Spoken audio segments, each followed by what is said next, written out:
So Pope Francis, the one I perceive to be the future false prophet, is starting to adopt the same words that Prince Hassan bin Jordan, the one I perceive to be the future Antichrist. Take a look at this. So you might have seen me do commentary on this before, but look at this.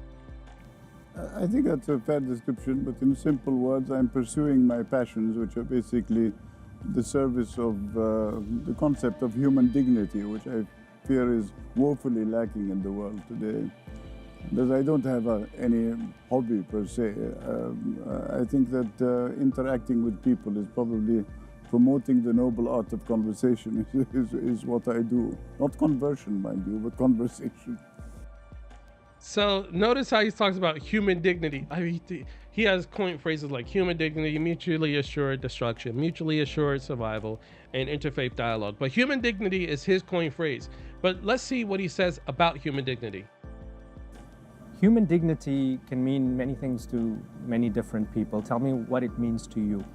It means creating a fair framework for disagreement. I can disagree with you on 6 or 7 out of 8 points, but at least we leave some chance for another conversation.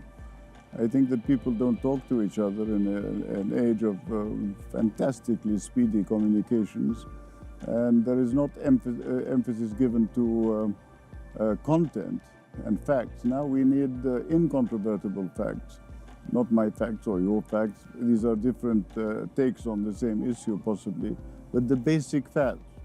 I mean, are 71% of the fish in the Eastern Mediterranean not coming from the Red Sea? Yes, they are. That's an extraordinary fact. And why? Because of the global warming. I mean, this is something that is worth bearing in mind. And so as we go along, we discuss.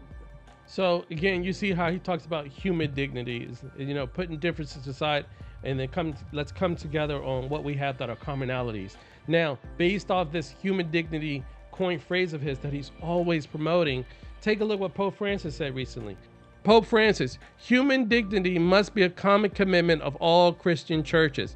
So here Pope Francis is talking about human dignity. He says here that the Holy Father said rapid technological developments have profoundly shaped how society understands what it means to be human in our world today. First of all, he's not Holy Father. That title's only for God.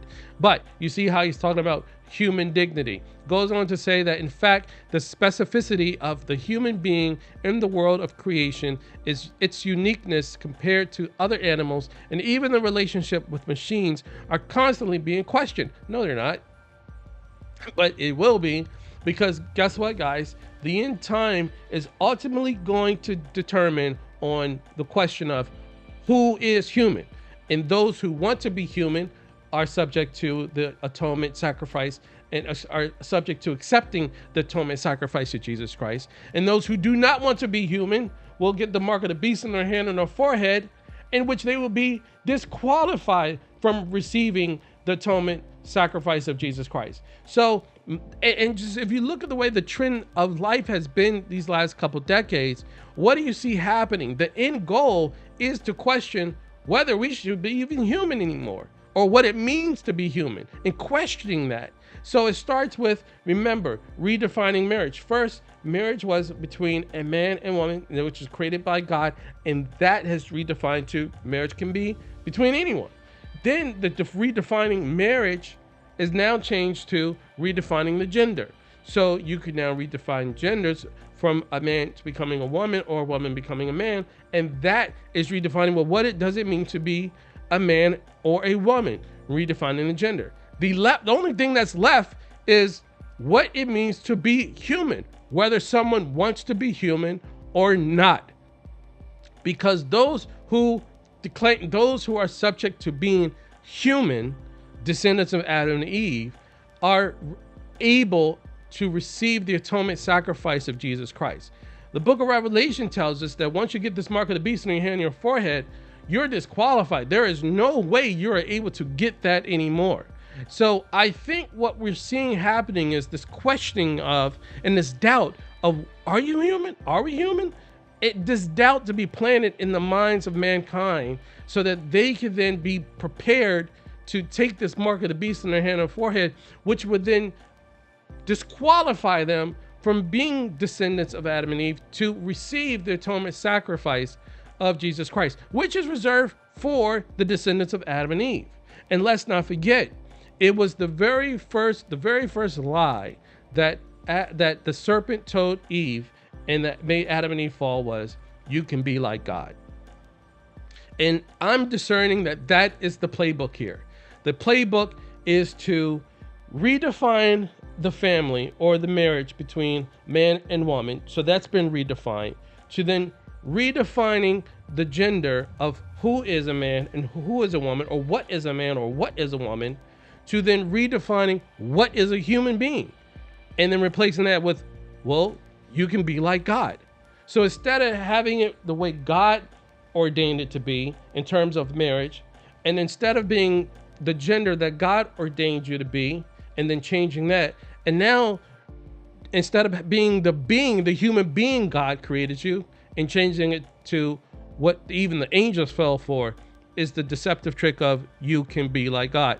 And that's why I think what's happening here is this doubt that's being planted in the minds of mankind through, technology, to subject oneself to say, hey, well, what does it mean to be human now? And especially once these fallen angels, the hybrids of this UFO abduction programs that's happening, that's been documented, that's been cataloged, that's been interviewed by individuals who had reproductive programs, physical reproductive programs done to them, where women were pregnant and then the fetus disappeared. And then these hybrids were seen on crafts, along with them integrating into our world, and how Jesus says how in the end times they will say that they're Christ and deceive many. So I think the whole thing is leading to this point of the end game is to question what it means to be human, and in doing so, replacing it with, well, you can be like God. Isn't being human? Look how we are as humans. And just think about the deceptive nature of this. It works perfectly too. Think about the deceptive nature of it. Everyone would agree to be human it's horrific, because the things that human nature does. The world filled with humans, we make this world a very dangerous place. That's why we lock our doors. That's why we keep our kids safe, because human beings can be dangerous. So just think how this new thought, this new doubt of, well, what does it mean to be human? You don't even have to be human anymore. You can be transformed to be like God. As opposed to Jesus Christ, we can be transformed in his nature. We can be transformed and be like Christ as Christians. Christians means to be little Christ. So we're trying to be like him and follow his teaching and have his mind and have his heart and be in his image, that God would accept us through Jesus, through faith. But it seems like the deception that's coming is to transition the world along this path of redefining the marriage, redefining the gender, and then redefining the human being, and replacing it with, you can be like God. Eventually solidifying that by getting this marker on your hand, on your forehead, through these beings that's going to come on the earth, like Jesus prophesied that the end times would be like the days of Noah, where beings came onto the earth and it was like a accelerant thrown on a fire. So I think that's the end game ultimately. And once Pope Francis transitioned the topics of aliens and UFOs to angels and our spiritual brothers, it's a wrap. The world will follow suit, and that topic from alien and UFOs become a scientific topic to a religious topic will be easily transitioned and accepted because of Pope Francis, who will facilitate that. So I think that's what the whole plan is with regards to human dignity, and how Pope Francis is questioning, what it means to be human in our world today. And it's all part of a plan to facilitate this deception that's going to come, and the whole world's going to embrace it, because just look how the world embraced redefining what God ordained as marriage, and how the world embraced that. And look how the world embraced what God ordained as a person being born the gender that they were born with, and then how the world accepted that. So it'll be so easy for the powers to be through Pope Francis and these hybrids that Jesus calls false Christ to come and say, well, you don't even have to be human. You can be like God, and how easily that would be embraced. So it's very, very deceptive, but we're using discernment, and I'm hope that I'm expressing to you well enough that you can start to see it. So let me know what your comments below are. I'd love to hear what your thoughts are about it.